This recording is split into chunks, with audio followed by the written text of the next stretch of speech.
കോഴിക്കോട് പയ്യോളി അട്ടക്കുണ്ട് സ്വദേശി മുഹമ്മദിന്റെ മരണത്തിൽ അസ്വാഭാവികതയില്ലെന്ന് പ്രാഥമിക പോസ്റ്റ്മോർട്ടം റിപ്പോർട്ട്. മകന്റെ സംശയത്തിന്റെ പേരിലാണ് പിതാവിന്റെ മൃതദേഹം 2 ആഴ്ചകൾക്ക് ശേഷം ഖബറിൽ നിന്നും പുറത്തെടുത്ത് പോസ്റ്റ്മോർട്ടം നടത്തിയത്. മുഹമ്മദിന്റെ മരണശേഷം സഹോദരൻ ബാങ്കിൽ നിന്നും പണം പിൻവലിച്ചതാണ് സംശയത്തിനും പരാതിക്കുമിടയാക്കിയത്.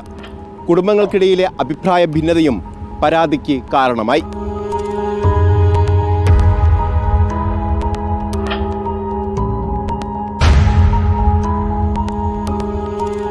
ഭാര്യയിൽ നിന്നും മക്കളിൽ നിന്നും 25 വർഷത്തിലേറെ അകന്നു കഴിയായിരുന്ന മുഹമ്മദിനെ കഴിഞ്ഞ 26-ാം തീയതിയാണ് വീട്ടിൽ മരിച്ച നിലയിൽ കണ്ടെത്തിയത്. മരണം സ്ഥിരീകരിച്ചതോടെ ബന്ധുക്കളും സഹോദരനും ചേർന്ന് മൃതദേഹം പയ്യോളി അങ്ങാടിയിലെ ചെരുവിൽ ജുമാ മസ്ജിദിൽ ഖബറടക്കി. മരണാനന്തര ചെലവുകൾക്കുള്ള പണം മുഹമ്മദിന്റെ ബാങ്കിൽ നിന്നും ഇവർ പിൻവലിച്ചു.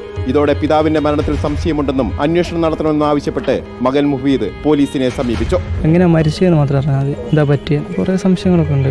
ബാങ്കിലെ അക്കൗണ്ടിൽ നിന്ന് പേയ്മെന്റ് മാറ്റിയതോ വീട്ടിലെ സിറ്റുവേഷനിൽ ഇത്തിരി മോശമായിരുന്നു. ഞാൻ അക്കൗണ്ട് ക്ലോസ് ചെയ്യേണ്ടിയിട്ട് ബാങ്കിൽ പോയതാണ്.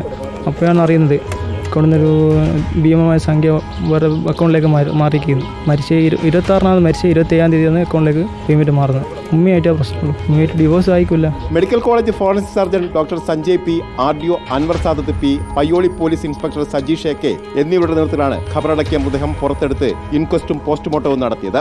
മരണത്തിൽ അസ്വാഭാവികതയില്ലെന്ന് പോസ്റ്റ്മോർട്ടത്തിൽ വ്യക്തമായി. ഹൃദയാഘാതമാണ് മരണകാരണം. മുഹമ്മദിന്റെ മരണശേഷം വീടിന്റെ താക്കോൽ ആവശ്യപ്പെട്ടിട്ടും മകന് നൽകാത്തതാണ് വൈരാഗ്യത്തിനിടയാക്കിയതെന്നാണ് ആരോപണം. മുഹമ്മദിന്റെ ഒരു സ്വത്തും തനിക്ക് വേണ്ടെന്ന് സഹോദരൻ ഇസ്മായിൽ പറഞ്ഞു. ഞാൻ ഇവിടുന്ന് ബോഡി കൊണ്ടുപോയത് ഇവിടെ എൻ്റെ അയൽവാസി വിളിച്ചിട്ടാണ് ഞാൻ ഇവിടെ വരുന്നത്.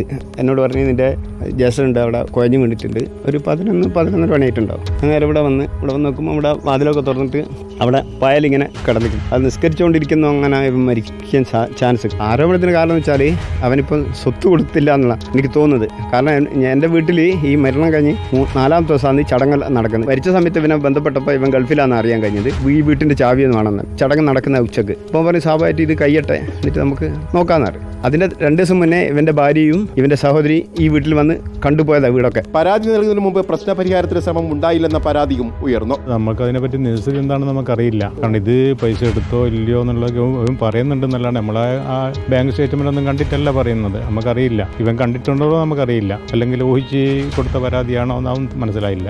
ആ മരണത്തിന് ശേഷം അതെല്ലാം സംശയിക്കാമല്ലോ. ഇവൻ മരിച്ചതിന് ശേഷം ആദ്യം ബാങ്കിലേക്കാണോ ഇവൻ പോയത്? എൻ്റെ ഉപ്പാൻ്റെ പൈസ ഉണ്ടോ എന്നൊക്കെ കുറേ വർഷങ്ങളായിട്ട് ബന്ധമില്ലാത്ത ഒരു വാപ്പാൻ്റെ അക്കൗണ്ട് നോക്കാനല്ലേ അവൻ ആദ്യം പോയത്. അത് തന്നെ അവൻ്റെ വിശ്വാസത്തെ പറ്റി നമുക്ക് മനസ്സിലാക്കാമല്ലോ. കുടുംബാംഗങ്ങൾക്കിടയിലെ അവിശ്വാസവും സ്വത്ത് തർക്കവും ഘടകങ്ങളായി ഉയർന്നു വരുമ്പോൾ ഏതറ്റം വരെയും പോകാനും തയ്യാറാകുന്നുവെന്നാണ് മുഹമ്മദിന്റെ മരണവും തുടർ സംഭവങ്ങളും തെളിയിക്കുന്നത്. റിപ്പോർട്ടർ, കോഴിക്കോട്.